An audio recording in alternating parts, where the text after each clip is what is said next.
j'espère que vous allez bien et aujourd'hui on se retrouve dans une nouvelle vidéo qui va être une vidéo où je vais aborder tous les trucs et astuces que j'ai pu mettre en place pour sauver mes cheveux. Quand je dis sauver mes cheveux, c'est vraiment pas de l'exagération. Il y a environ 1 an et demi, mes cheveux étaient littéralement cramés, brisés, finis, ok, pour de vrai. Puis vraiment je fais cette vidéo là parce que je trouve qu'il y a vraiment pas assez de vidéos en français qui expliquent le hair care puis comme les trucs de cheveux parce que pour de vrai, j'ai juste tellement struggle de trouver des trucs qui marchent pour de vrai. Puis dans cette vidéo, il y aura aucun truc miracle qui fait pousser les cheveux de 20 cm en une nuit. Donc les trucs que je vais vous donner, ce sont vraiment des astuces qui vont fonctionner si vous les appliquez avec constance sur le long terme. Peut-être quelques petits trucs seront donnés pour aider sur le plus court terme, mais pour de vrai, ça prend juste vraiment du temps, c'est n'importe quoi. Donc je sais que j'ai pas la meilleure coiffure pour une vidéo de cheveux, mais voilà, j'avais envie de mettre une petite casquette aujourd'hui. Donc on va commencer la vidéo et aujourd'hui, je vais vous montrer comment je suis passée de ça à ça en 1 an. Donc pour certains, ça va être très décourageant de se dire que ça prend 1 an avant d'être rendu là. Mais je vous rassure, on voit des résultats à peu près à partir de 3 à 6 mois. Ce ne sont pas les résultats optimales, donc il faut vraiment continuer. Donc, mais pour ma part, ça a pris 1 an avec mon niveau de dommage et de carnage de tête. Donc première étape pour sauver ses cheveux, pour de vrai, ça va être super important. Puis je sais que c'est chiant, on l'entend partout, mais ça va être super important de réduire au maximum la chaleur que vous mettez dans vos cheveux. Et pour l'amour du ciel, ne mettez jamais votre fer à lisser ou fer à friser plus haut que 350 degrés Celsius. Et à chaque utilisation, utilisez un protecteur thermique. Donc ça va être vraiment la première étape si vous voulez régénérer votre tête. Puis je sais qu'au début c'est super difficile parce que nos cheveux sont tellement endommagés que nos cheveux naturels sont vraiment pas beaux. Vraiment, je pense que ça a été une des étapes les plus difficiles pour moi dans mon hair journey de comme arrêter la chaleur. Puis tu sais, je peux pas vous conseiller d'être drastique du jour au lendemain parce que pour de vrai, vous allez juste pas être constant. Fait que tu sais, si vous vous lissez les cheveux à tous les jours, essayez au moins de passer à 3 fois semaine.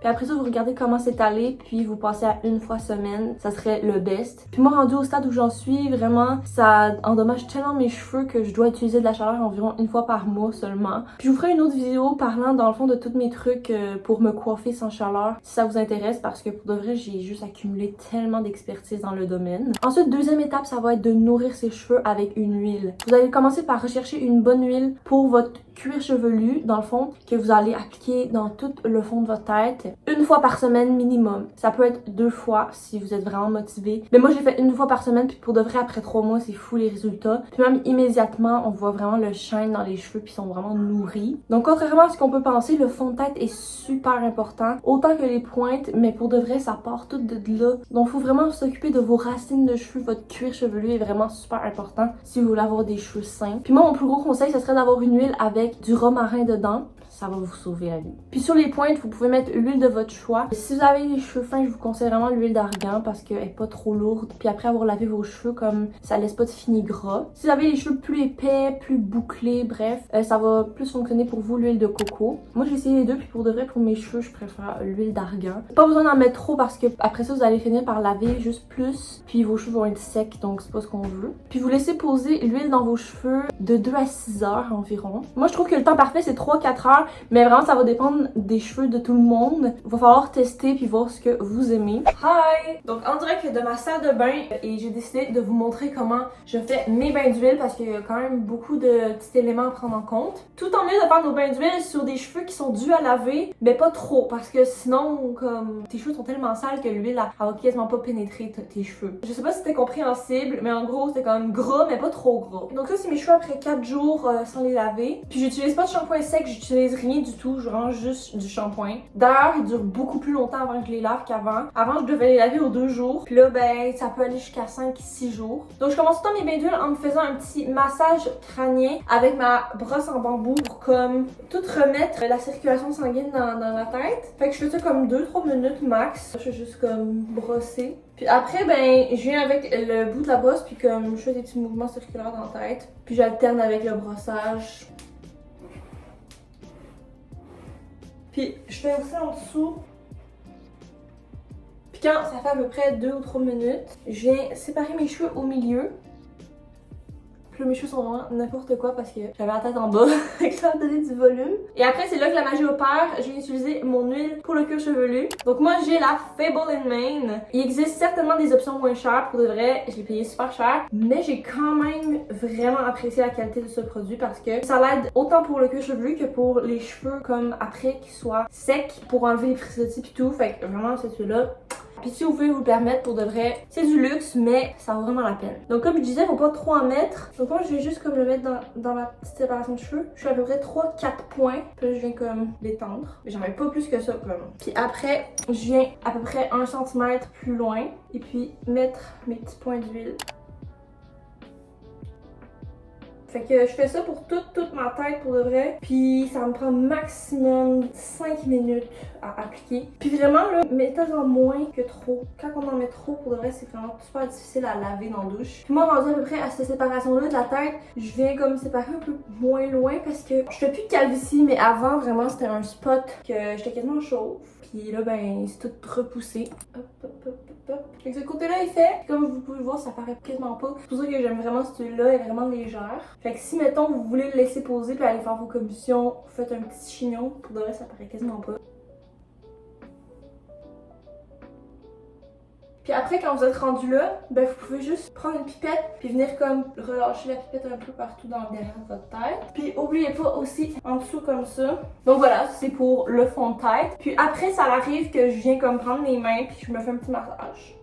Un autre massage, ben oui. Puis ça me donne une excuse de me faire des massages de tête. So. Puis une fois que j'ai fini mon massage, là on s'occupe des pointes. Je vais prendre, ok, cette huile-là pour aujourd'hui. Je prends jamais les mêmes huiles. Mais je pourrais vous montrer un peu toutes les huiles que j'utilise. Fait qu'aujourd'hui, j'ai le goût d'utiliser l'huile d'argan de Morocco. C'est de OGX. C'est une marque assez connue. Je sais qu'il y en a qui hate sur eux, mais moi je les aime bien. Donc je viens en prendre pas trop, mais quand même une bonne quantité. Puis là, je frotte puis je viens, hop, mettre ça sur mes pointes sans tirer trop.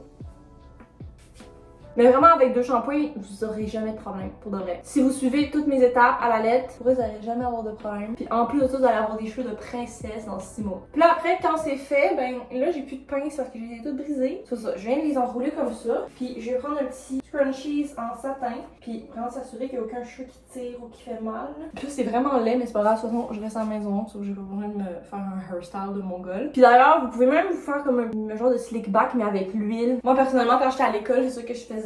Vous pouvez faire une loose braid aussi. Là, actually, prenez pas exemple sur moi. On n'est pas censé jouer tant que ça avec nos cheveux qui sont pleins d'huile. Genre, essayez le plus tranquille possible que vous pouvez. Puis voilà, je laisse ça poser 2-3 heures. Puis après, ben, je m'en vais dans la douche. Je fais mes 2 shampoings. À peu près aux 2 semaines, je me fais un masque dans la douche. Protéines intensif. Voilà. Je vous montrerai le produit, mais pour de vrai, je l'aime bien. Il sent vraiment bon. Je veux vraiment vous montrer les autres huiles que je prends parfois. Donc vraiment, j'alterne entre celle-là. Souvent, je prends cette huile-là, qui est encore de la même marque, là, mais c'est la Coconut Oil. Puis je l'aime vraiment. Fait que j'alterne entre les deux. Puis sinon, si vous voulez une option plus abordable, vous pouvez prendre l'huile d'argan qu'il y a sur Amazon. Ok, elle est vraiment bonne aussi. J'aurais tendance à dire qu'elle est un peu plus épaisse, fait que mettez-en moins. Je prends l'huile d'argan en spray. Ça, c'est vraiment juste quand mes cheveux ils filent un peu secs. C'est à peu près ça pour mes produits de cheveux. Donc voilà, c'était le petit segment bain d'huile. Je vous laisse à la vidéo. Ensuite, troisième étape pour de vrai pour sauver vos cheveux, ça va être comment vous les lavez. Parce que pour de vrai, ça peut paraître anodin, mais c'est super important. Donc, je vais vous faire un petit cours en un. Premièrement, pour le shampoing, quand vous faites les bains d'huile une fois semaine, ça va être super important de faire 2 shampoings. Parce que sinon, l'huile, elle partira pas toute. Mais entre les bains d'huile, vous pouvez faire un shampoing seulement si vos cheveux sont tellement fragiles et qu'ils n'arrêtent pas de tomber. Sur une base régulière, par contre, c'est vraiment meilleur de faire 2 shampoings. Dans le fond, la raison pour laquelle c'est vraiment important de faire 2 shampoings, c'est que au premier shampoing, ça enlève tout le gras, les dépôts que vous avez dans le cuir chevelu et tout. Puis si vous faites pas votre deuxième lavage, le shampoing pourra pas aller en profondeur nettoyer le cheveu. Puis vous n'allez pas tout bénéficier des ingrédients du shampoing, mais il faut bien effectuer ces lavages. Le plus possible, essayez de pas faire des mouvements circulaires quand vous frottez votre cuir chevelu. Puis là, je sais que j'ai vraiment l'air comme bizarre de faire ça. Mais vraiment, je vais vous expliquer pourquoi. Ça crée vraiment beaucoup de cassures au niveau du cuir chevelu quand vous faites des ronds. Puis je sais sais, j'étais la première à le faire pour de vrai, mais quand j'ai su que c'était pas bon, j'ai vraiment arrêté puis j'ai vu une énorme différence dans ma chute de cheveux. Donc pas de cercle, on fait vraiment à plus des mouvements comme ça, et doucement, il n'y a pas besoin de s'arracher le cuir chevelu quand on se lave les cheveux, mais quand même frotter avec nos doigts, pas nos ongles. Puis dernier truc pour le lavage, pour de vrai, surtout si vos cheveux sont brisés puis endommagés, ne jamais frotter ces pointes avec le shampoing. Listen, je vais vous expliquer pourquoi. Parce que le shampoing que vous prenez pour vos racines, surtout si vous faites 2 shampoings, il coule sur les longueurs. Vous n'avez pas besoin d'arriver puis faire ça avec vos pointes parce que ça va juste tellement les briser. Quand vos cheveux sont mouillés, ils sont comme 10 fois plus fragiles. Donc vraiment, ne lavez pas vos pointes à moins que vous avez mis tellement d'huile puis vous avez peur que ça reste un peu un résidu. Vous pouvez venir doucement vraiment les frotter comme ça, mais jamais comme ça. Voilà, laissez vos pointes tranquilles. Ensuite, encore dans le lavage de cheveux, le revitalisant, appliquez-les sur cheveux essorés, s'il vous plaît. Revitalisant, masque, leave-in, whatever. Vraiment, c'est mieux de le mettre sur cheveux essorés. Parce que quand on est dans la douche et les cheveux sont mouillés, on vient avec notre revitalisant le mettre dessus. La moitié du revitalisant tombe dans l'eau, dans le drain du bain.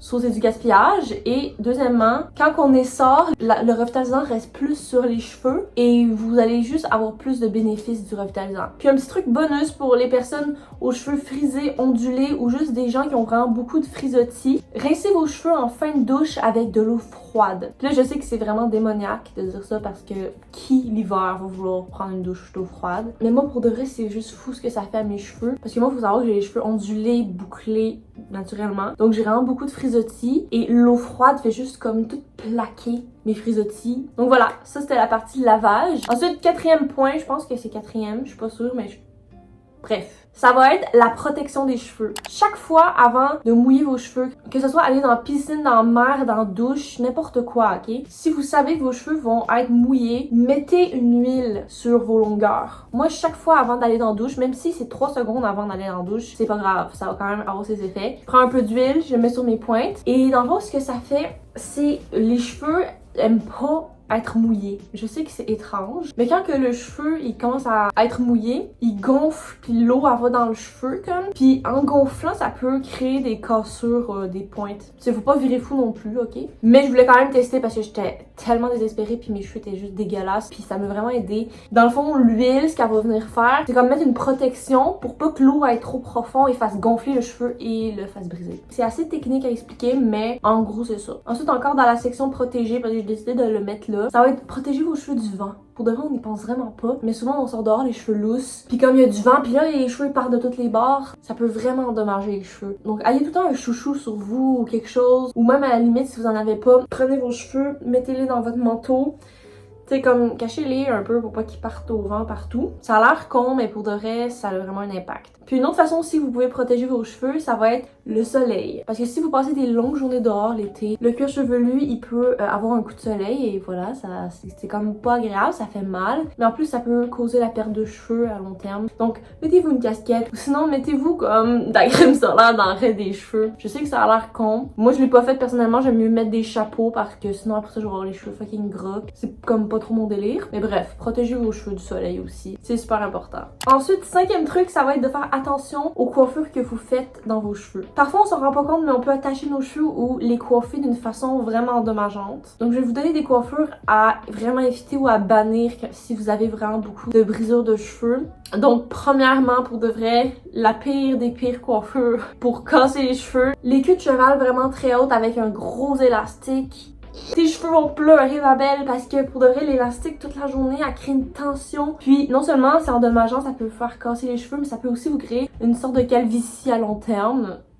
C'est pas très fun. Ensuite, deuxième coiffure vraiment à éviter, ça va être tout ce qui est liché, slick back, que ce soit en chignon, en tresse, whatever. Je sais que c'est vraiment beaucoup à la mode ces temps-ci, mais pour de vrai, ça fait tellement de dommages aux cheveux. Ensuite, troisième coiffure que je pense en ce moment, ça va être les espèces de gros chignons qu'on fait là pour aller se coucher. Pour l'amour de Dieu, allez pas vous coucher avec ça. Puis encore moins si vous avez les cheveux mouillés. Parce que je vous explique, quand on fait ces genres de chignons mal faits là, ben les pointes sont souvent celles où est-ce que l'élastique finit comme dessus. Puis ça va créer des cassures dans vos pointe. Puis j'ai décidé de mettre cette astuce-là dans la même catégorie, mais ça va être le plus souvent de comme switcher de coiffure. Essayez d'avoir comme d'autres hairstyles dans votre quotidien aussi. Si vous avez tout le temps les cheveux lousses, c'est correct, mais mettons, si vous êtes quelqu'un qui a vraiment tout le temps un chignon, vous pouvez faire une fois un chignon, une fois une tresse, une fois une queue de cheval, une fois une demi-queue. Tu sais, changer pour une raison en particulier, c'est que quand on switch de hairstyle, le risque de cassure est moins grand parce que comme la tension est pas tout le temps en même place. Quand je me fais des slick backs, ça va être comme une fois semaine max, mais j'essaie vraiment d'éviter encore une fois. Sinon, dernier truc que je vous dirais, ça serait de faire attention quand vous dormez. Je sais quand on dort, on pense pas à ça, mais si vous avez la confiance pour le faire, puis vous pouvez vous prendre genre un bonnet en satin, ça serait vraiment parfait. Mais si comme moi, vous avez un chum qui va rire de votre gueule si vous mettez un bonnet de mamie pour dormir, ben vous pouvez juste prendre vos cheveux, ok? C'est vraiment simple. Puis les mettre au-dessus de votre oreiller pour dormir. Au lieu d'être couché dessus puis comme, vous pouvez vous prendre des têtes d'oreiller en satin. Pour de vrai, j'en ai une. Là, je l'ai pas parce qu'il est au lavage. Même pour la peau, parce que vos produits skincare seront pas absorbés par le satin, contrairement au coton. Et c'est tout doux. Fait que ça fait pas de brisure dans les cheveux. Sinon, la dernière chose que j'aurais à dire, c'est de faire attention aussi à vos élastiques et accessoires de cheveux. Donc tout ce qui est élastique super serré, surtout les élastiques avec des bandes de métal, là, les pires élastiques au monde. Tu finis par arracher la moitié de ta tête avec. Moi, personnellement, j'ai switché carrément aux scrunchies. Ou si je veux pas avoir un genre de gros truc plein de couleurs dans les cheveux, je prends les petits élastiques comme ça. Je sais pas si ça se voit. En tout cas, ils sont comme, on dirait un bas plié, genre. Ça fait vraiment genre zéro brisure dans les cheveux. C'est incroyable. Donc j'espère que j'ai pas trop parlé, que j'ai dit assez de détails, mais pas trop non plus. Mais si vous avez n'importe quelle question, n'hésitez pas à me les demander en commentaire. Je vais être super contente de vous répondre. Vous pouvez aussi me laisser un beau like et me partager à vos amis si jamais ils struggle avec leurs cheveux. Et sur ça, je vous retrouve très bientôt dans de nouvelles vidéos. Bye!